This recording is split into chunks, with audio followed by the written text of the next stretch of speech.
Oh, we're live. Oh yeah. Okay. On that note, powerful Brandon, why don't you kick us off?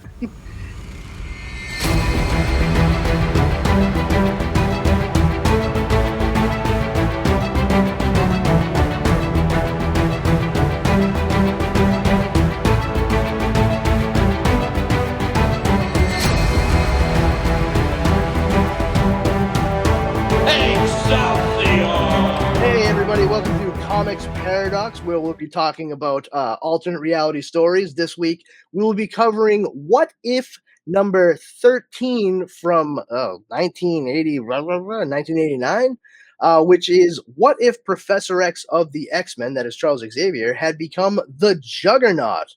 And joining me tonight, as always, is Leo Pond and yep, that's right. Say hi, Leo. Say hi. Hello. Yeah, that's right. And now we're gonna go to Justin Cooper. Say hi to everybody, Justin. Hello, everyone. All right, tone it down a little bit. But we all read this comic in preparation for this evening's episode, and I did not realize when I picked this. I told these guys to check this out. Our last episode covered Superman's Secret Identity for DC Comics, which was written by Kurt Busiek. And this issue of What If Professor X of the X-Men had become the Juggernaut is also written by Kurt Busiek. Yes. I don't think that's indicative necessarily of me having a particular bend towards a writer, but I mean, quality writing is quality writing, and this is a different type of story. I just want to point out that this cover is some Jim Lee artwork that is right around the time that he was taking over X-Men. So it kind of like led into that aspect. And this is a really cool cover for a What If book. It is. And honestly, I mean, not to disparage anything else happening within the pages, it's the best artwork of the book. Like, there's some good pieces in there, and it's like it's definitely a Marvel house style of the 90s. Like I say 90s even though it's an 89 book because it is of that style. You know, like a Rick Leonardi sort of vibe to it, but it's not bad art. Like it's decent. It's just like it's very house style. It's not terrible, but the lines are a lot cleaner and crisper. I mean, everything stands out. That cover is. It really just drives home the idea, like, wait a minute, so those are X-Men, but the Juggernaut? And like, oh, okay, so I guess he's still going to form some kind of group. What's in store for Chuck? Yeah. How come he didn't call himself the Juggernaut? Because he has no time for fucking around, Justin. Yeah, apparently not. There's no time for jokes when you're trying to work on peaceful cohabitation with humankind on planet Earth. He also doesn't have time for his own neck. So. Well, I mean, Juggernaut, you have no time for necks. It's just go, go, go. Man can't be stopped. Man can't be stopped. So yeah, that bald head just. Yeah, it's tough to tell Xavier from Uatu the Watcher at times. It's tough to tell Xavier from a fucking shaved-headed Kane Marco at times. Yeah, well, I mean, they're half brothers, so you know you would probably make them look alike. I think they're stepbrothers, actually. Are they? I thought they had like the same father. No, I'm pretty sure that they're stepbrothers. That Charles Xavier's mother married Kane Marco's father. There you go. Yeah, I think. Don't quote me on that, but you can quote me on the don't quote me. Okay. So yeah, we start off getting some views of what the world is currently like. We see that some of our familiar mutant friends, such as like Cyclops and Colossus and Scarlet Witch, and the still living Thunderbird. Yes, he was not killed as he was early on in the all new X-Men adventures. They are showing up to kind of pick on some humans that are hanging around at night, like after curfew or some such business, and they're ready to lay the smackdown for the most part, and Cyclops has to step in and be like, whoa, hold on, like just tell them that they're out too late, you don't have to fucking murder them, and kind of gives you an idea of what humankind's place is in this world versus mutant kind, and how the balances shift considerably from what we know in the 616 proper Marvel universe. Absolutely. And one thing that you'll notice about this book is the absolute absence of Wolverine, which is probably a pretty dangerous thing to do at this time, seeing as how Wolverine was on literally the cover of every other book, much as like Deadpool or Harley Quinn are now. But it kind of shocked me. I'm like, wow, the choices that they made with these characters have John Proudstar and Cyclops and Colossus with a little bit of a beard and all that. Nightcrawler shows up, but they didn't add in Wolverine. Thought that was an interesting choice. Yeah, I'm glad they didn't do it. What do you think about that, Leo? That they didn't have Wolverine. Hmm. Yeah, it's he was definitely missed. But I was a little shocked about how they handled a lot of the other superheroes later on in the book. What they did to Fantastic Four, and just the stupid trope with Spider-Man. We're gonna tell Aunt May. Oh no, she'll die. That's the one thing, right? Like, I guess that just shows his maturity too. Like, it's like, what would be the worst thing to happen to like a 16-year-old kid? Don't tell on me. He's literally killing people, dude. Mind wipe your girlfriend, maybe? Like, I don't know, just like something more fucked up. Like, and bankrupt Howard's or not Howard Tony Stark. Tony Stark. Yep. Oh yeah. Drive him to alcoholism. I mean, even sooner with no support system. Yeah. Oh. That was like the easiest leap to make in this entire thing, where it's like, yeah, probably. Yeah. I was like, he didn't even need a push. Yeah. Yeah. And I didn't get Cyclops' helmet there. I mean, that's just like it was strange. Bizarre. Yeah. It's kind of an interesting take. It looks like a Nova helmet, but it also has like these sort of like outliers, like a Galactus mixed with Nova. So kind of like that. But the weird thing about it is he needs to adjust that visor. So if that thing at all moves or spins on him, he's gonna have a problem. So, yeah. But he's Cyclops, so he probably plans for each contingency. So sure, he's the Batman of the X-Men. Kinda. I mean, I do like in this one, and we'll get to it a little bit later, is that they actually bring out some of the good, like, pre-character assassination Cyclops stuff like that Claremont was really working on. They bring that out, and you actually get to see who this character is, and it rings very true to who he is throughout comics throughout the decades. So that's one thing I really liked about this. Yeah, he's a compassionate leader. I mean, no matter, and that's one of the things I found most impressive about Scott Summers in this story is, even though so much of the tutelage that Charles Xavier had provided had changed, like what was being taught, not just how, it still didn't work its way into the point where it changed Scott Summers' like heart. You know what I mean? Like he still genuinely wanted peace between humans and mutants, like saying like there really shouldn't be a difference between us. Like this is ridiculous.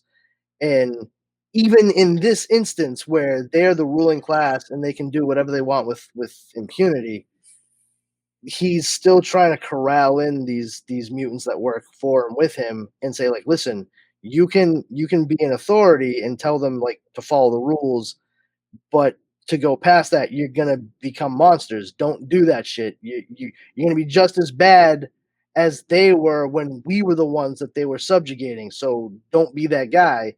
And no one fucking cares. Like no one wants to listen to him, and that's what pushes him ultimately to make the moves he does in this story. In Jean Grey, it just proves the point that nobody knows how to write her, and she may as well be a lamp, in this, and that's just kind of indicative of a lot of stories that involve the character, where she doesn't really have much to add other than being like, oh, she's Scott's girlfriend or wife, and they have kids and stuff, and it's like, what else are they really doing? There's no depth of character there whatsoever. Yeah. She's very, I mean, I know we're talking about comics, she's very like one-dimensional. There's incredibly. Lorna too. Like Lorna's like, oh, I'll go wherever Havoc goes. Okay, great. That's all I need to know about you. And I mean, really, it is like sometimes with these characters, you get like frustrated because it's like until like Peter David gets a hold of a character like Lorna Dane, then it's like you don't really have anything. You know, what does she want? What does she like? What are her motivations or anything like that? I'll go wherever Havoc goes. I'll do this. Well, Find a motivation then. yeah, it's like okay, great.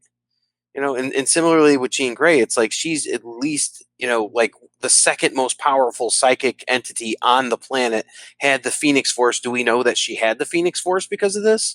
Like, they don't even go into that aspect. Like, did any of that not, like, did it just not happen? Like, you know, the Dark Phoenix saga and all that? Like, I was looking forward to this, and I'm like, is this going to be Madeline Pryor as opposed to Jean Grey? You know, because Madeline Pryor is the one that he actually had a child with, and in this one, it's very different. So in this world, we don't have the Dark Phoenix either. Yeah, I mean, considering the changes that occurred due to both Charles Xavier's absence, which is explained when he receives the Cyttorak gem during the Korean War, instead of his stepbrother Cain Marko. uh his absence and then his sudden emergence as the Juggernaut. When you think about certain things like the Age of Apocalypse and how he kind of showed up because as he was watching this battle take place in the past, for present for him, that is Apocalypse. He's like, wait, this is throwing my timetables off. We weren't supposed to see this stuff for like another 30 years. Well, I guess we'll have to shift everything. Time to subjugate humanity, people. And I think, in this instance, like there was very little done for consolidating any kind of mutant power. And I think maybe if Charles Xavier, the Juggernaut, whatever, hadn't been there when Magneto did his thing, going at Cape, oh my God, Citadel. Cape Citadel is what they call it in Marvel instead of Cape Canaveral. Cape Citadel and attacking and trying to go for the missiles there. Well, with no X-Men to stop him, and it's just the Fantastic Four, then he's like the only mutant that anyone ever sees. So therefore, all mutants must be evil according to this story. And that's not a far leap. Like I bought that. I'm like, that makes sense. Yeah, absolutely. But I kind of felt like Apocalypse in an instance like this, like what we know of in just like the regular comics, he may have very well have seen Magneto and be like, maybe now is the time. And as soon as the Juggernaut showed up and no one could fucking stop him, and he was an immensely powerful being that no one could figure out his weakness, Apocalypse was probably like, or not. And just, kept far away. Like, you don't see anything about En Sabanur in any of the stuff that occurs over the years within this comic book. And there's no, obviously no Cable, but there's no Mr. Sinister, none of that. Yeah, I was surprised there's no Sinister, to be honest with you.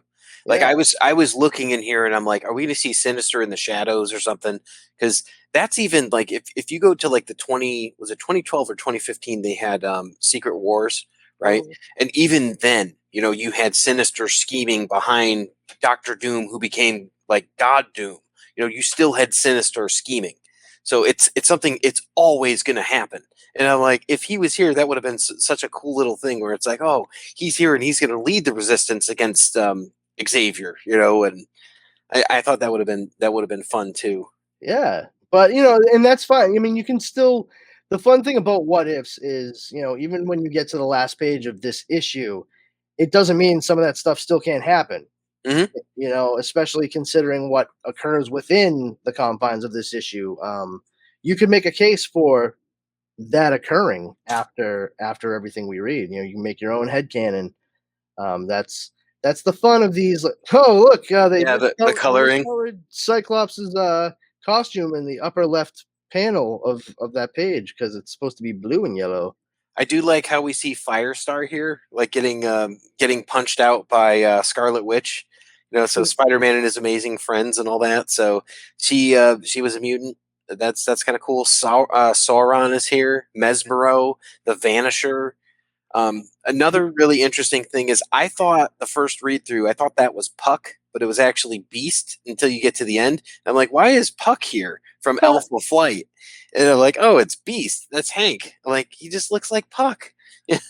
It's one of the kids that they reprimand, one of the mutants that they reprimand earlier in the issue is Speedball. Yeah, I noticed that too, Robbie. Yeah, and I think one of them is actually Nightcrawler as well. Nightcrawler shows up at one point in his costume. Yeah. Oh, does he? Okay. Yeah. It threw me off because they were blue and had, just a couple of fingers and a thumb. The cool thing about this, though, is they take an idea about the Juggernaut, who is all forward motion, momentum, moving, nothing can stop him, and they stop him because he can't get started. And he gets buried for, 30-something years underneath all of this rock? Yep. And I'm like, that's a really smart way to handle why all of this happened. Now, was that so? I don't know the history of the Juggernaut. Was that part of his history? Did that actually happen? Yes. What happened was in the Korean War, Kane Marco dived into a cave, and he was basically abandoning his post. It would have been seen as an act of treason and cowardice. But while he was in this cave, he saw the Cyttorak gem, but then heavy artillery hit it, and the cave collapsed, and it collapsed in on him, and it crushed him, and the gem managed to land on his hand, or he was able to reach for it in his last breaths, and because of that, the Cyttorak gem transformed him into the Juggernaut, and then he had to work his way out from all of that rubble and what have you. And that's why in the Marvel Universe 616, if the gem, well, for the longest time at any rate, if the gem was taken from Kane Marco at all, he would revert right back to what he was in the cave and be on his deathbed. He would go comatose and have collapsed lungs and all kinds of shit. Yeah, so it was important for him to have the Cyttorak gem, not just so he could have the power, but because he didn't want to die. I find it interesting, since he was a evil character or a bad guy, essentially, that he was granted his powers during an act of cowardice. I found that interesting. Claremont writes Juggernaut differently than a lot of guys, and it's different here too. Claremont describes Juggernaut. He's not a bad guy. He's an asshole. He's a loudmouth. He's a braggart. He's all of those things, and we see a ton of that here.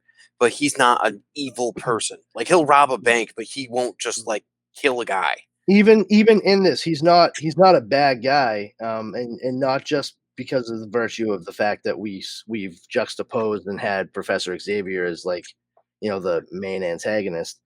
It's the fact that it really drives home, and this is something I've always truly believed. Kane Marco, I never thought he was an evil person. I think he was always just willing to align himself with whoever else wanted to fuck with his stepbrother. Yep. It was just petty. That's all it was.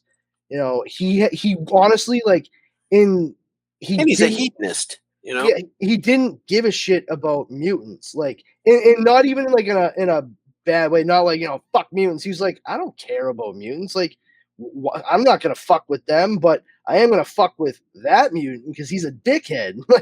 It was more about Charles Xavier, kind of living this charmed life while they were growing up side by side, and part of that is because Kane was kind of always seen as more of a dirt dummy meathead, and Charles was always viewed as this nice, polite, incredibly smart boy. So they were definitely treated very differently, and he was very resentful of it because honestly, his father was kind of rough with him, and never at all with Charles. So there was a lot of resentment growing up, and when he finally got some power and he knew that Charles was a mutant, and he got a taste of something too. He's like, well, what do I do with this? I know, I'm gonna screw with Chuckles. I'll do that. And that's how he basically, hooks up with the Brotherhood of Evil Mutants, which is actually a welcome change that the movies brought. I'm very glad that they dropped the word evil. Yeah. It's Who just the fuck goes around calling themselves evil?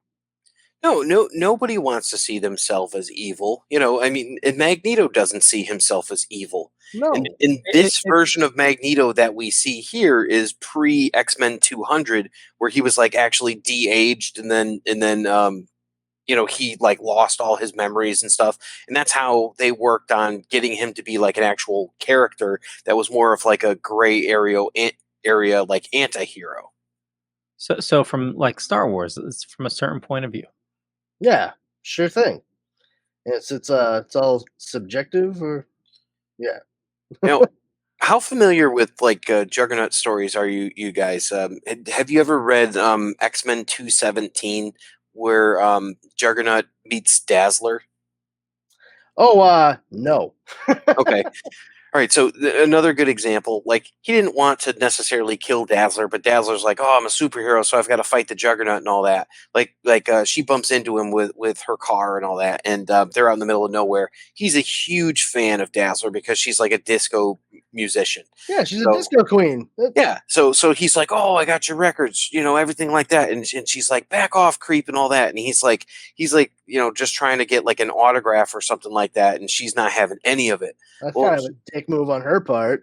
she's being like she knows as like an X-Men that like he's bad news and stuff like that. He's just trying to be like a fan and all that, but he's like aggressive and like hey, give me an autograph, and she's like no, and she's like blasting him and shit. So he ends up taking her and like burying her under like a bunch of rocks so she'll be able to get out, but it's like she can't make any noise, and her power is based on sound waves turning into light. So, it's just like this crazy story where you see Juggernaut's not trying, like he could have crushed her at any point if he wanted to, but he didn't. He gave her a way to get out so he could get away from whatever like robbery or something that he was doing, something like that. But he wasn't like trying to be a murderer. Yeah, like he's not. Yeah, he's not a killer. He's not like vicious. It was more just like I want to do what I want to do, and now that I have this, you can't stop me from doing it. Yeah, and there's a great story with Spider-Man too. If you ever get a chance to read that one, where Spider-Man tries to stop Juggernaut, and I think I actually have read that when I was a kid. He just cannot stop Juggernaut, and he's just like trying everything, and it's just like this exercise in futility.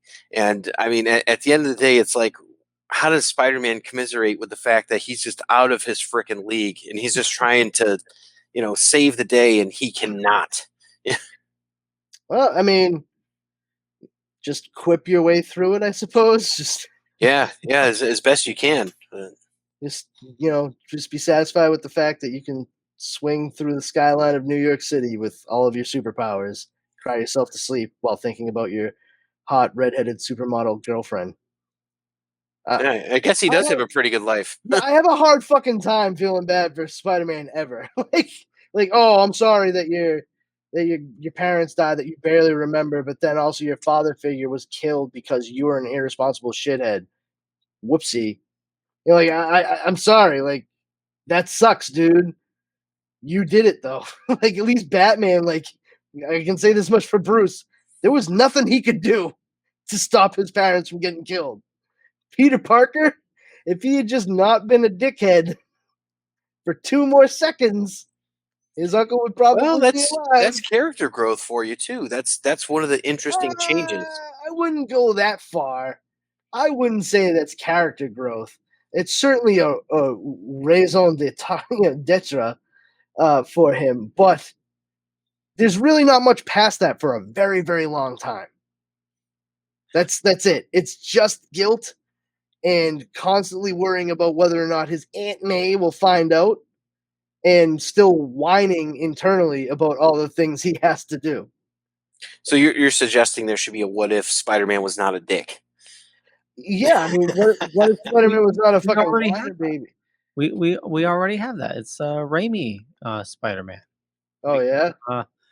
Yeah, because Sandman killed Uncle Ben. It wasn't the robber. Oh, the retcon. Yeah.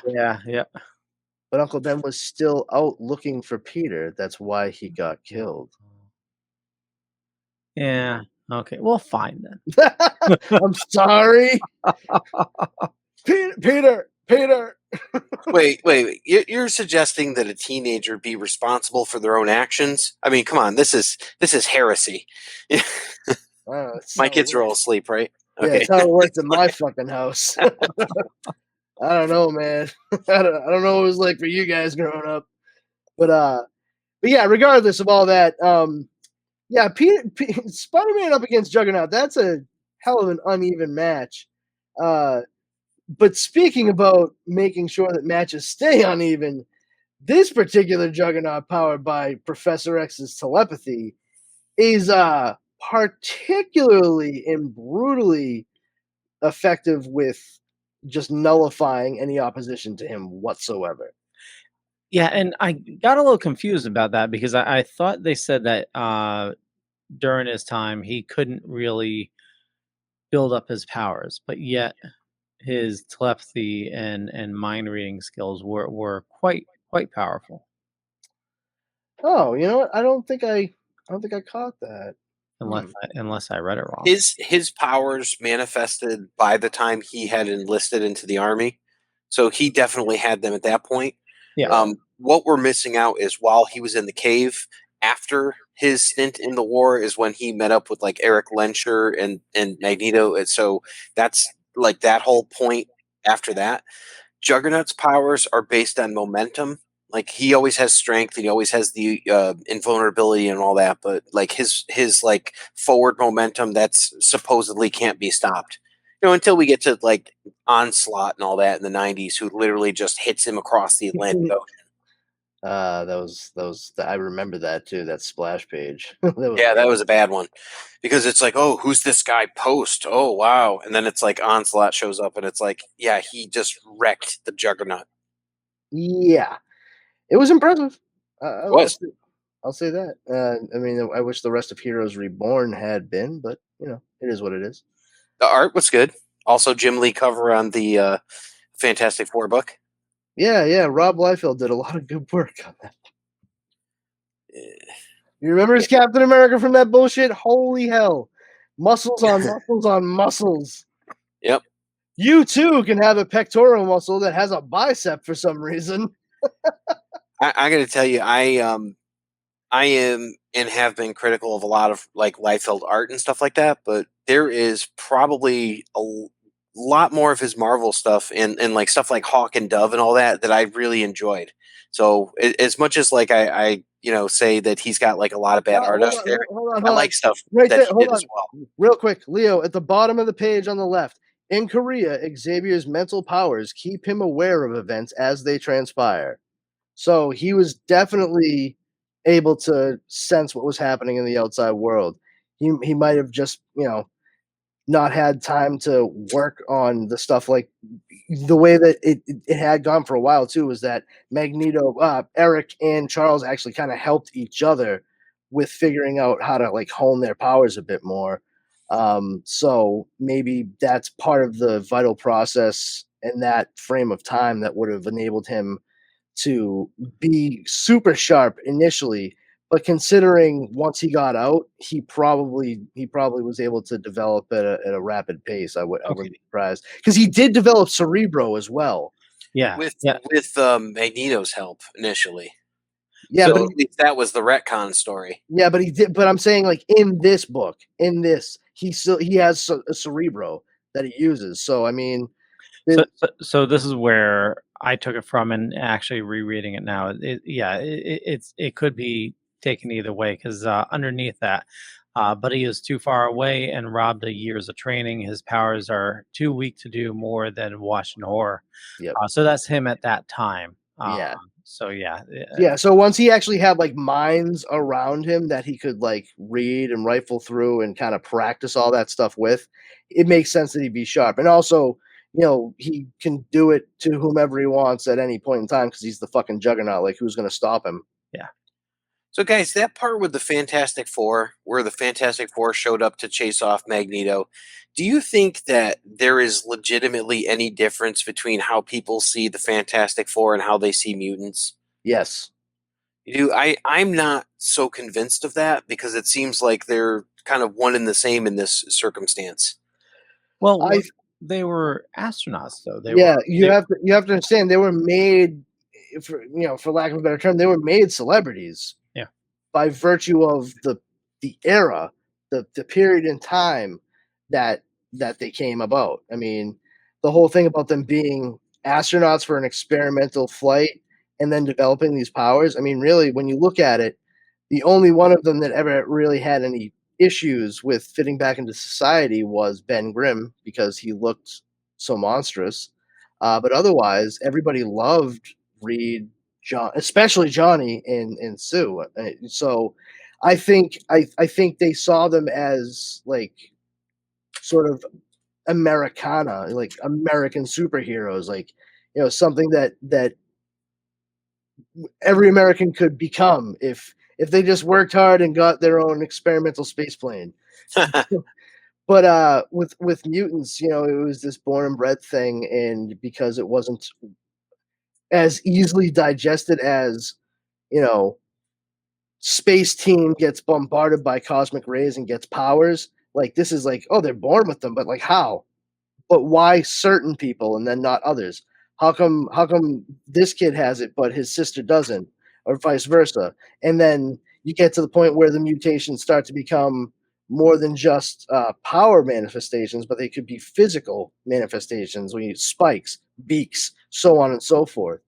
So it's a lot more frightening, I think, to the potential for a kid to be born, and like you don't know what's going to happen either way. And if they do develop into such a thing, it's easy to see them as something inhuman or monstrous, instead of maybe a kid that really fucking needs help figuring out this strange thing happening in their body. Wonderful. See, that's the thing.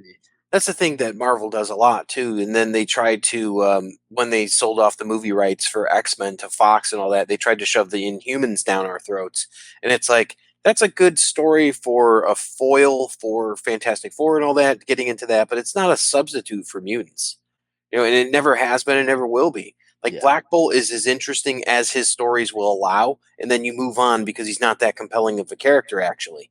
He's just like, oh, this is a good foil for, let's put him up against the Hulk, or let's put him up against, and he's always been a stepping stone character. Like, wow, he can level a mountain with a word, but, he's kind of like, the tier guy that you're going to fight to get to the next level. So yeah, but the thing about dealing with all this, especially bringing up the Fantastic Four, I mean, you would think, especially because they bring up the Fantastic Four as the ones to stop Magneto, the whole Magneto triumphant story from back then.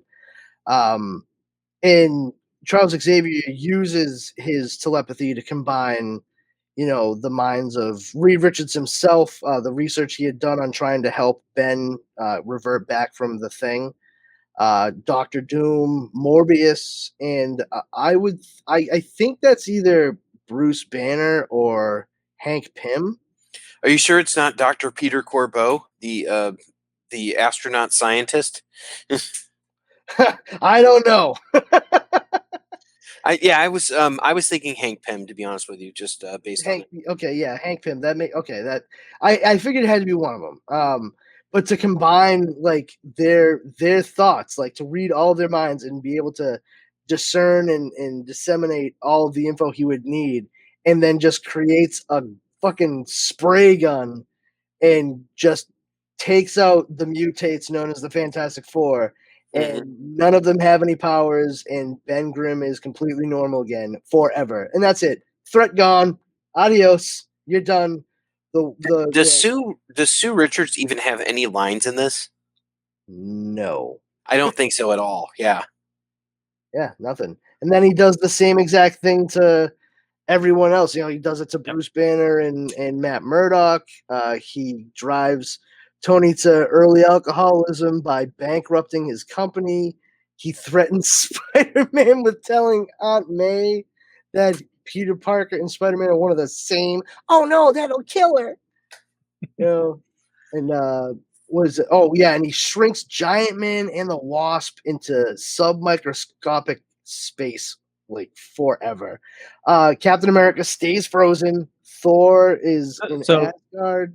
So it says, and Captain America was once again imprisoned. Oh, once again. Okay, I'm sorry. That's like the only time we see Cap in this entire comic. Yep. Yeah, but I mean, like, so he obviously was free, and what? He just put him back in ice. Yeah, I mean, when Bobby Drake is one of your fucking pupils, it's pretty easy to freeze people. I'm guessing. I think he's dead by now. Probably. Here's one thing I found funny though, because like for a long time, even at the point that they did this comic, it says Prince Namor, the Submariner, busy with undersea matters, escaped the Juggernaut's attention. Namor's a mutant. And they didn't know that then, so that was like one of those things that hadn't happened yet. Well, yeah, I mean, technically. Same with Scarlet Witch. So I guess it's good that he escaped the Juggernaut's attention, because if he had paid attention, the Juggernaut would have just been like, "Oh, he's a mutant." Like, I mean, technically speaking, that's how it would go down from what we know now. And the fact that he just basically crushed Doctor Doom in his armor like a fucking empty soda can. Like, that's it. Doom's done. And if you look at Marvel now, right, like where we are, like not the Marvel Now books, but like Marvel where we are right now, you would be seeing how, like the post House of M, Scarlet Witch is like the most powered up character and all that, and how she could possibly defeat the Juggernaut and all that.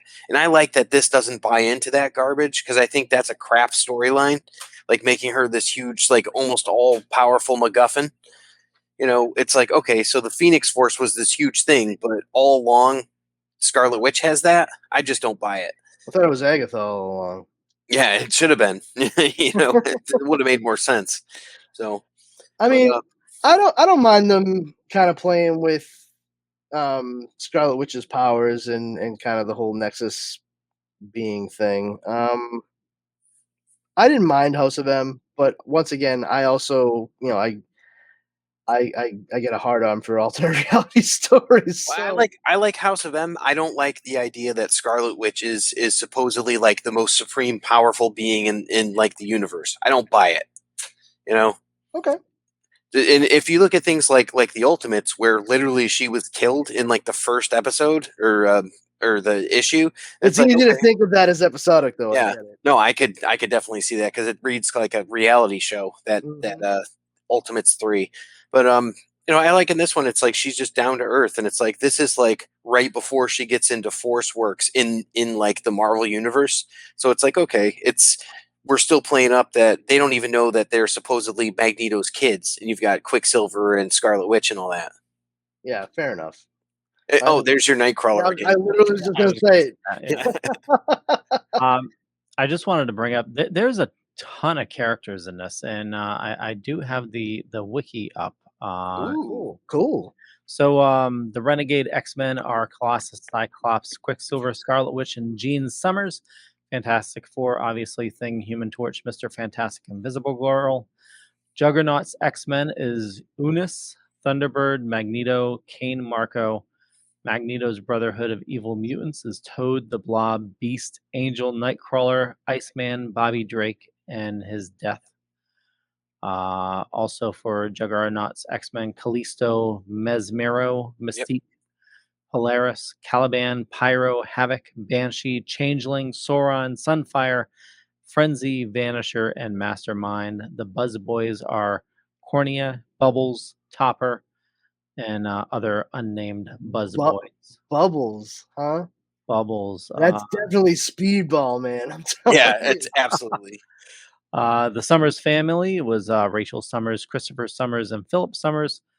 You also had the Sentinels, Doctor Doom with his death, Morbius, Tony Stark, Peter Parker as Spider-Man, Hulk, Daredevil, Wasp, Giant Man, Captain America, Steve Rogers, Thor, Namor, Ords, Ordinary Humans, Awatu, and Aunt May was mentioned. Oh no, it'll kill her. And the neat thing about this too is that they took some of the very early 1960s characters, like Unis the Untouchable was in, I think, like the 8th issue or something like that of X-Men, and like the Vanisher's mentioned in here. He was in X-Men number 2. So it's like, oh, and then he's like never seen again until he comes back in like the pages of X Factor, or X Force or something like that. So it's like, oh, it's kind of interesting that they bring back these characters. And you see that in other books like The Exiles, how they take back Calvin Rankin, who is a mimic. Oh my god, he's badass, man. He's just yeah. Like that's such a great way to like do a character like that. I mean, we will touch upon the Exiles at some other point in this show, but I mean, the fact that they took a character mimic from what we knew in 616, just kind of a third rate villain, but then to spin that, and when he's part of the Exiles team, he's from a reality where he actually joined the X-Men, and it turns out he was very naturally worked his way towards being their leader. And when you finally take a look at what his powers are, that he can hold up to 5 powers, 5 different powers, but half the capacity of what the original owners would be able to use them at. That's pretty fucking powerful, man. And just like the shit that he does and how effective. I mean, it's like Cyclops if he had a few more powers when you read him in Exiles, and that's not a rub, man. Yeah, no, I agree with that. Absolutely. He was great. I loved everything that Judd Winnick did with that fucking series. But I mean, I'm like a huge Judd Winnick fucking nerd anyway. But yeah, like you get to touch on stuff like that. And when we see these differences here, man, makes you kind of think that sometimes it wouldn't be a bad idea for some of these writers in what we know now, like the regular universe, to be given a little bit more leeway to try to actually like change characters around. You could do a redemptive arc for a villain like Calvin in 616. Like, why the fuck not? I think that what they would probably do is find a way to pull him out, because they did that with the Exiles. They gave him their own series afterwards. They think they even pulled out like a manga version of Wolverine or X-23 or something. Baby Wolverine. Yeah, from that one. So they would probably be more apt to just like pull them out of the other reality, and then it's like, oh well, we've got this character that's already been established, and you can read that over in Exiles. So now all the heavy lifting's done. So that's at least how DC does it. So, well, we'll talk about another. Not a knock on DC. I'm just saying that's how DC. We'll talk about another series later on too that Marvel did that was very interesting and different from a lot of other stuff called Mutant X and revolved around Havoc. Oh, I have those. You know what? I have those. So do I. Yeah. I just say Bloodstorm is badass.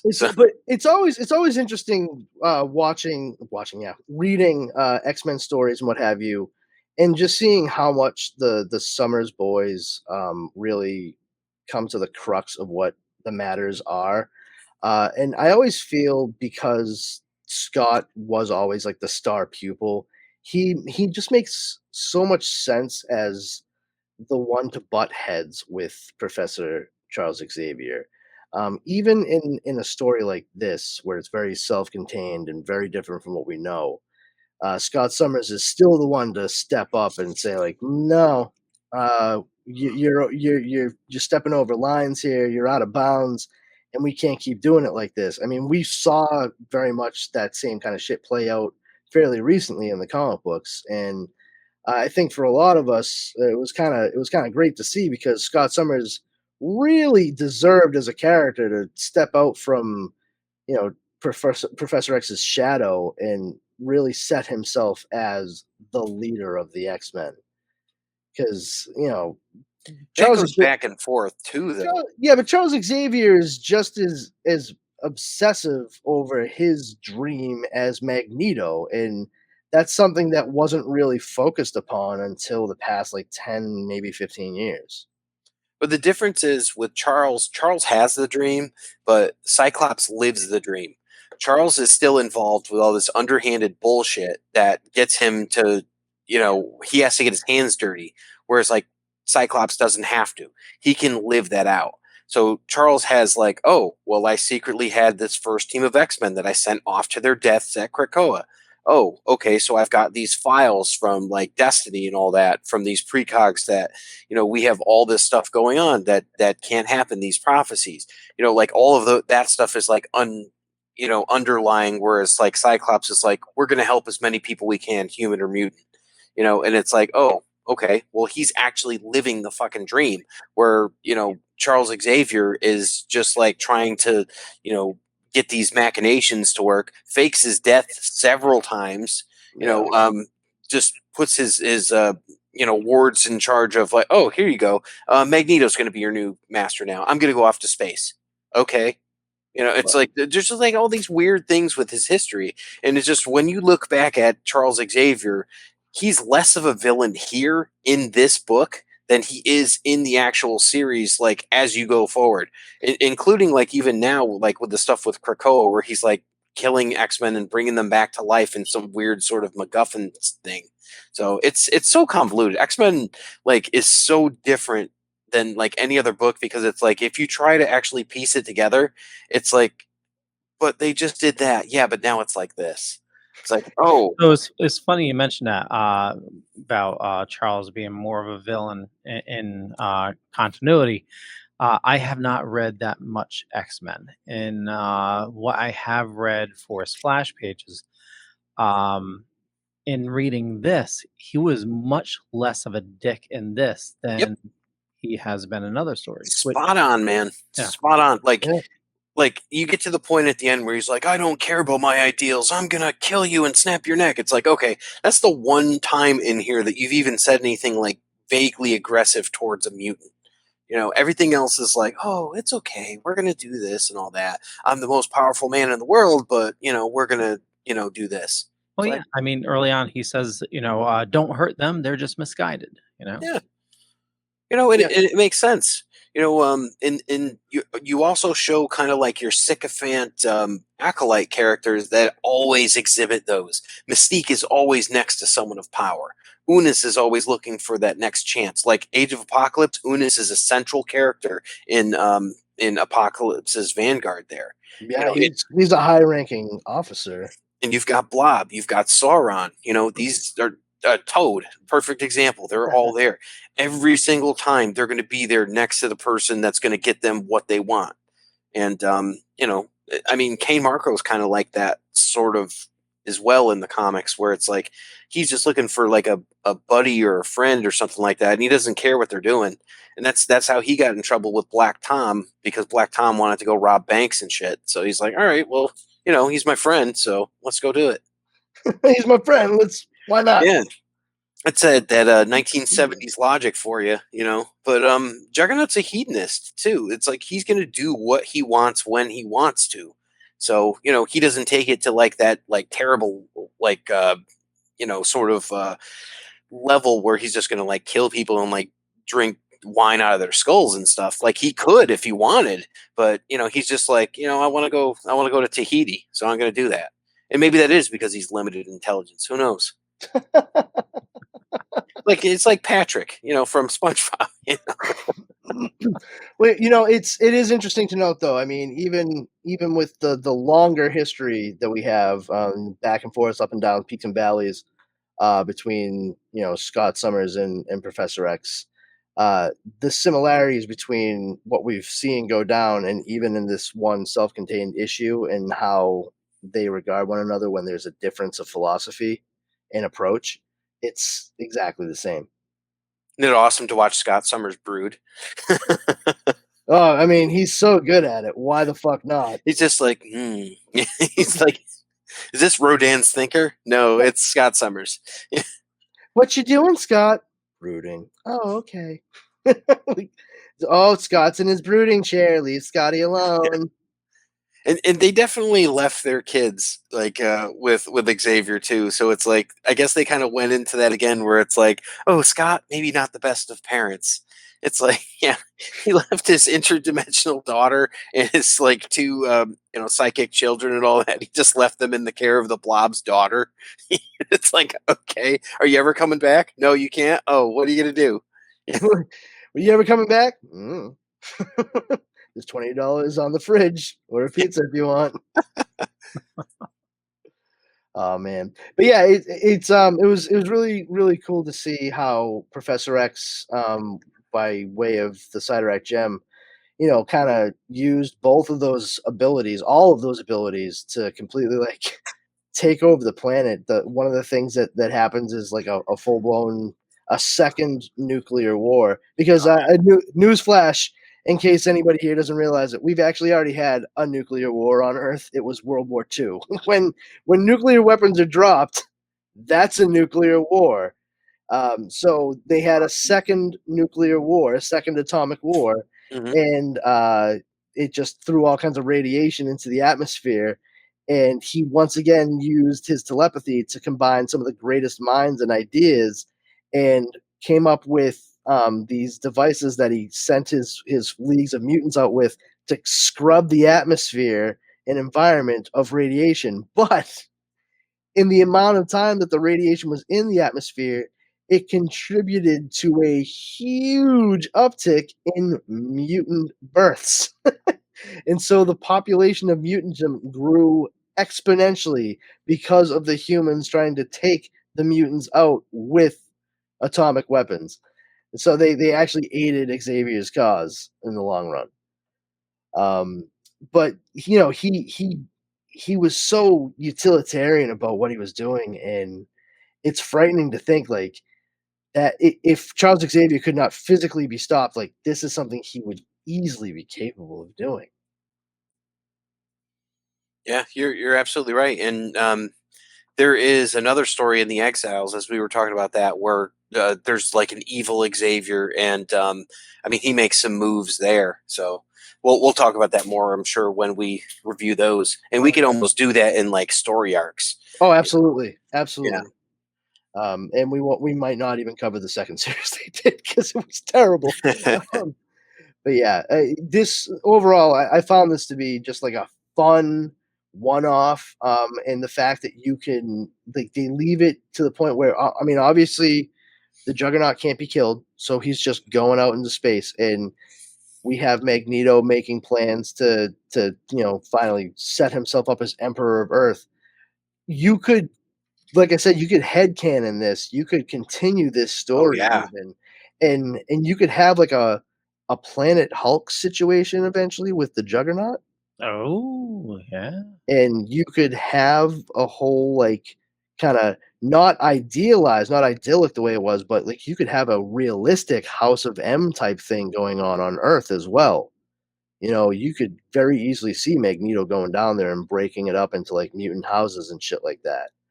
I could see as well Juggernaut getting picked up by someone like Galactus, and Galactus turning him into his own herald. Imbuing him with the power cosmic, because he's out there floating. He's going to hit something eventually because this is a huge universe. I feel like if Galactus found him, he might do that, but only after he stripped him of the Cyttorak gem. I don't think he would stack the power cosmic on top of that. I don't know. He's made some wacky decisions before, so fair enough. Fair enough.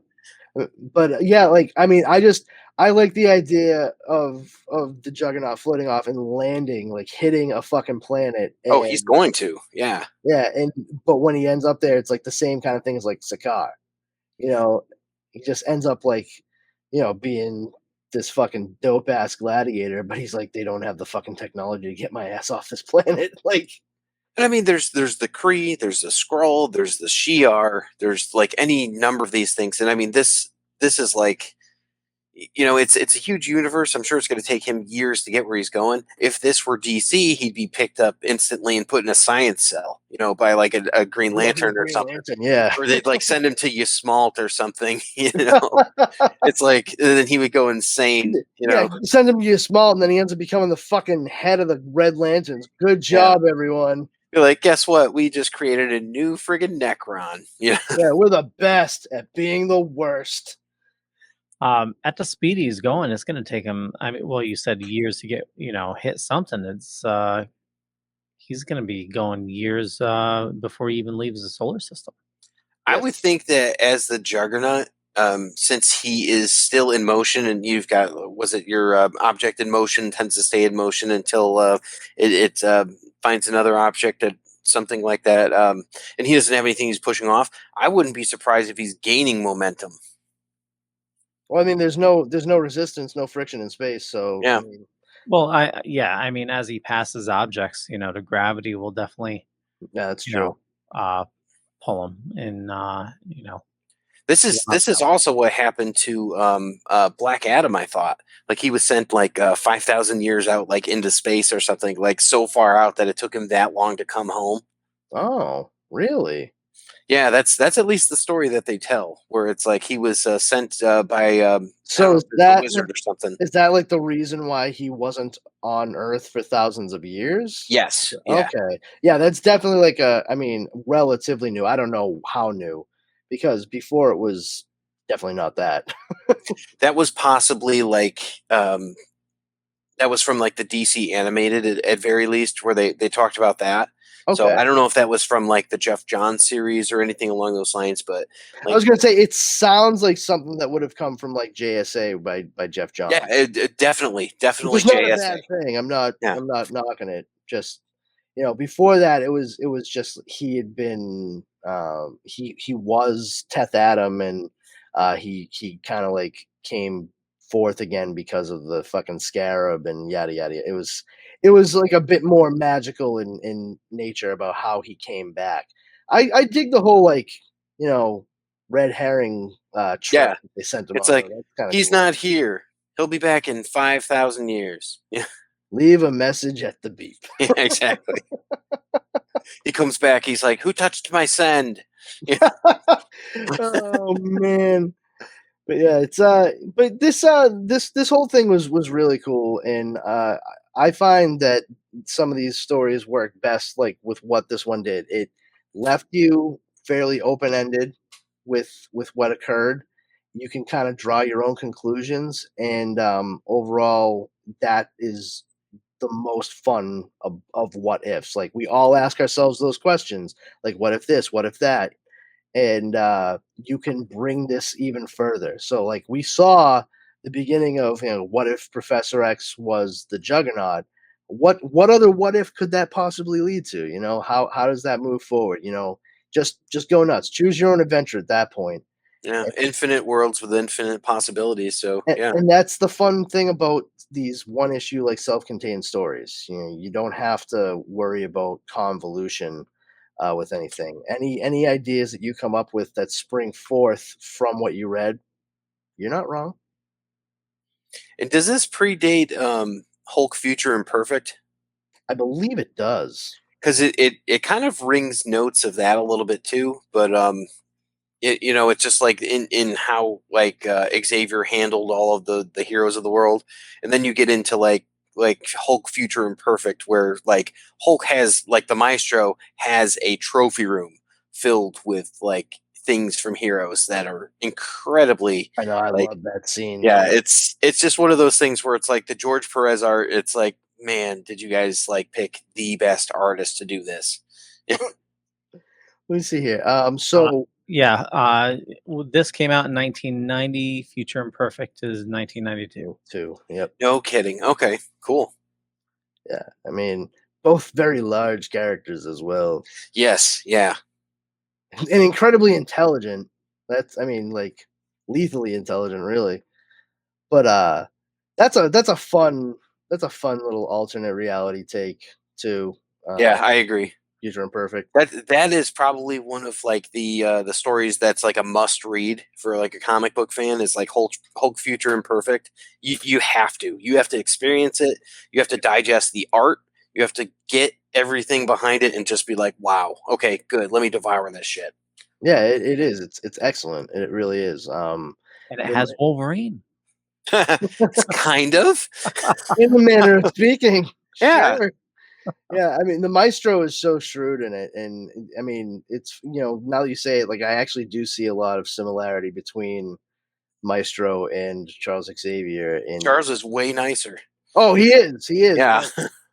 But there's still that control. What you can be nice, but still be a complete megalomaniac and dictator, and they both were certainly that. Oh yeah, definitely. I mean, and I say nice in terms of like he's personable and he doesn't want to just like crush people and kill them, but he's still subjugating them and making them live like just these terrible conditions. So it's like he's not being fair, he's not being equitable. It's just not like they talked about like in detail like the place that the Summers family lived with like the teak floors and the Renaissance tapestries that no normal human would be able to afford and stuff. It's like, oh, okay. Wow, I didn't know teak floors were that expensive, but that's good. Teak is expensive. Is it? Yeah. Especially when you've destroyed most of the world's forests, I guess. Yeah, I guess, right? Yeah. You guys remember Brazil, right? I'm sorry. You would probably know it as the radiation zone. I'm like, the movie? Yep. Fun for the whole family, that one. You talk about an alternate world. We'll get into that sometime, huh? Christ. Terry Gilliam presents What If Professor Xavier Was the Juggernaut? I do not want to see that. Giant foot just... But no, I mean I'm glad that you guys seemingly enjoyed this issue as well. Definitely, we try to stick with some of the winners from these series. Lessons have been learned. It's definitely way better than the first one. That what was it? Tom DeFalco wrote the What If Spider-Man Took Over went. It's way better than that. What If Spider-Man joined the Fantastic Four? Listen, that was volume 1 of What If when it first started. It was only around for relatively few issues. They didn't quite grasp how they were approaching it, and we read that issue, and they tell half the original story before you even get to the point. Like they just didn't think that the audience reading it was going to remember any of the things that they were talking about. So they over-explained, and it just makes it painful to read up until the point where something different happens. And in that one, like, it was enjoyable enough.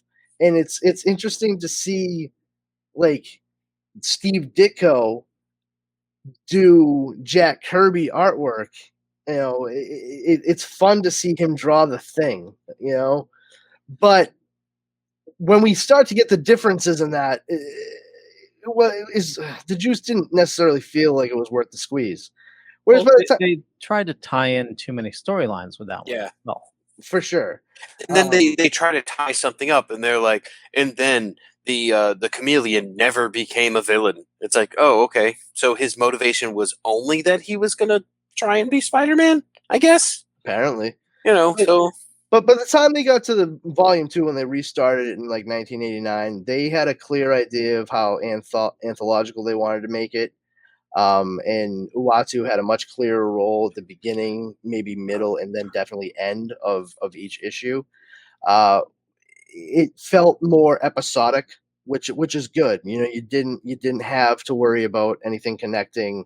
And you didn't get an over explanation like I had mentioned previously. They gave you like the briefest synopsis in the second volume issues, where you would get like a few panels where Uatu says like, in the reality, this happened, but here, this is what happened, and then you go forward. It's like it's so fast and quick and satisfying to have that brief synopsis of what we know occurred, that we can get right into the story that we're there to read anyway.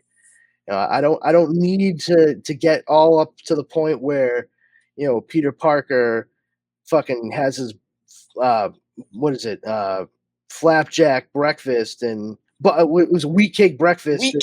Wheat cake breakfast, and is maybe running a little late to the fucking science field trip, and so instead of him getting bit by the spider, it's Flash Thompson. Like, listen, just get me to the point where they're both like, they just start off in the fucking science exhibit, and then I just see Flash get bit instead of Peter Parker. We don't need the entire morning before that point. Volume 1 would have given us all of that. Volume 2 is like, listen, stupid, we know that so here's the different thing. Enjoy. Like, succinct, to the point. And not to mention the artwork improved dramatically. Oh yeah. And I mean, like the art's not bad in the other ones. It's just not as refined for sure.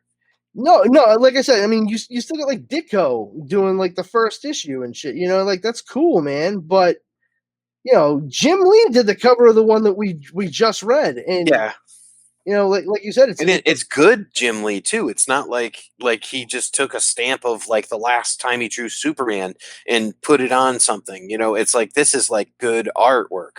Yeah, none of it felt by rote. Yeah, it was he really took care of that. And what's impressive about what he did with that cover, like I said before, is it's clearly an X-Men team. But the Juggernaut is the thing that's really off about it. Never mind, like slightly different costumes. Why the Juggernaut with them instead of coming with instead of going against? And that's visually intriguing to go right along with the question that it's posing. I think that Kurt Busiek did a really good job of exploring certainly a facet of what it would be like if this occurred. I honestly would read like a 4-parter about like what happens from this. You know what I mean? That would be cool. I would dig on that. And now that I've said it out loud, Marvel's probably going to do it in like 2 years. Yeah, that's how it works. So. Yeah. There's nothing new under the sun. Well, that's what the next What If series is about, right? I mean, they keep going back to certain things that when we look back years ago, it's like you think about it then, it's like, well, they would never do this. That's insane. And you see some of the shit that's happened in comics in the past like 20 years. You're like, oh well, maybe some of that stuff wasn't so far fetched, was it, gang? Again, you're not wrong. So Alan Moore wrote a whole treatment for a story arc called Twilight of the Gods. It was going to be all about deconstructing the DC superheroes, like big time shit, and they decided not to go with it. Well, guess what DC's getting ready to fucking do? Twilight of the Gods. Yeah, and I mean that's the thing too. How many times do they touch Watchmen? And not every time is it bad, though, I'll say as well. So that's the whole thing too, because like before Watchmen, the amount of talent that they put into that, it's like, okay, we don't have Alan Moore, but we have Darwin Cook, J. Michael Straczynski, Adam Hughes on art. It's like, okay, well, who else could we get? How about Joe Kubert? What, Joe Kubert? Who else? Pearl Jam, Old Man Fashioning Canoe. It's like, it's like, so it's not always. Like, did you know that Eddie Vedder inked this? I could tell because everybody's grunting their teeth. Yes. Oh my God. I mean, I wasn't a huge fan of Before Watchmen. I liked some parts of it more than others. But all I'm getting at is like with some of the stuff that was considered to be like too far or overwrought back in the day, we've seen so much play out in so many of the series from both sides, Marvel and DC, the big two, that it's just like, if any of you assholes had been even remotely forward thinking when some of these creatives came at you with these pitches, you would have been fucking light years ahead of the curve. I still, I've mentioned this before. I still get a huge kick out of the fact that Mark Gruenwald pitched the Squadron Supreme story that he did as a Justice League of America story. And DC Comics looked at him and they straight up were like, are you out of your fucking mind? Get the fuck out of here. No fucking way. And he was just like, okay, I'll just go to Marvel and kind of change the designs and names a little bit. And they fucking ate it right up. And it's seriously like one of the best stories out there. And it's clearly a Justice League of America pastiche. And it was too much for DC to commit to, because how could you show the Justice League of America in such a light, but then get to Kingdom Come? And yes, it was an Elseworlds when it first came out. It still is an Elseworlds, but it was so insanely popular and done so well that DC actually started shifting everything to maybe kind of be the future that we see in Kingdom Come.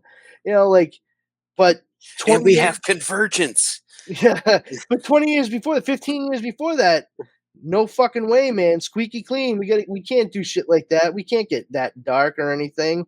And don't get me wrong, I'm not all for like just adding grit and what have you, but these alternate takes that we see, they can inform a lot of the cool stuff that you see later on or even currently. So jumping back and looking at some of these older stories, we might come across a couple of questions that are posed that have actually been answered fully in the actual reality of these comics that we read regularly. So we'll keep our eyes peeled for that, and that's always fun, at least for me. I can't speak for you guys.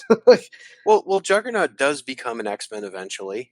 He becomes a member of Excalibur, and the next time that we're going to see him in that alternate universe is going to be Age of Apocalypse in 1995-96, where he just goes by Kane Marco, and he's in the Excalibur, or the Gambit and the Externals team is actually where he is. One of the great things about the Kane Marco character, the Marco character in 95-96 Age of Apocalypse, is he is very much the same guy, has a Cyteract gem, large and in charge. He's very quiet, and not to get too into it, but what we've talked about insofar as his relationship with Charles Xavier that we saw in this comic and how it originated in the 616. We know there was always like some competition, a little bit of resentment, especially on his side. We get to see exactly how important his relationship with his stepbrother is in Age of Apocalypse, and it really it painted a new side of Marco that previously we probably had never given too much thought to, and how Charles's presence makes a huge difference for Kane. Even though he pretends not to like him and all that, it's very much like the movie versions of Loki and Thor. It seems like where there's that competition and stuff like that, but it's like at the end there's some underlying, at very least, respect. Yeah, and you just see how in Age of Apocalypse the absence of Charles affects Kane Marco, and it's powerful stuff. It really is. Oh yeah. I can't wait to do that one. That's gonna be fun. So yeah, but yeah. So anyway, in closing for this though, just really interesting to see what can be done with the power of the Cyteract gem, depending on who the person is, whether or not they have inherent abilities or just is a kind of a brash dickhead. We're looking at K Marco versus Charles Xavier. You can ask that question of any number of characters. You could probably find a whole different slew of combinations that would make for some very interesting and compelling story points. And feel free to bust out a pencil and piece of paper and write your own, gang. But I hope everybody that was listening and watching that you enjoyed the story. If you haven't read it previously, please do so, especially after listening to us talk about it. I think you'll really be able to appreciate it for what it is altogether. And we're gonna power through to the next one. I'm not gonna tell you what the comic we're gonna cover is just yet. We'll wait until that day, and it's more fun. But thank you very much for joining us. And I would just like to say before we go, thank you once again to Leo Pond from the Dorking Network and Justin Cooper from Geek Life HQ, and like a whole bunch of other shit that I just don't have a list. Epic Tales from the Sewers. That's Epic. Okay, the Epic Tales from the Sewers. Yep. And from me, Powerful Brandon, here at Comics Paradox. Thank you all once again for tuning in, and we will see you all next week with a fun new far-fetched alternate tale.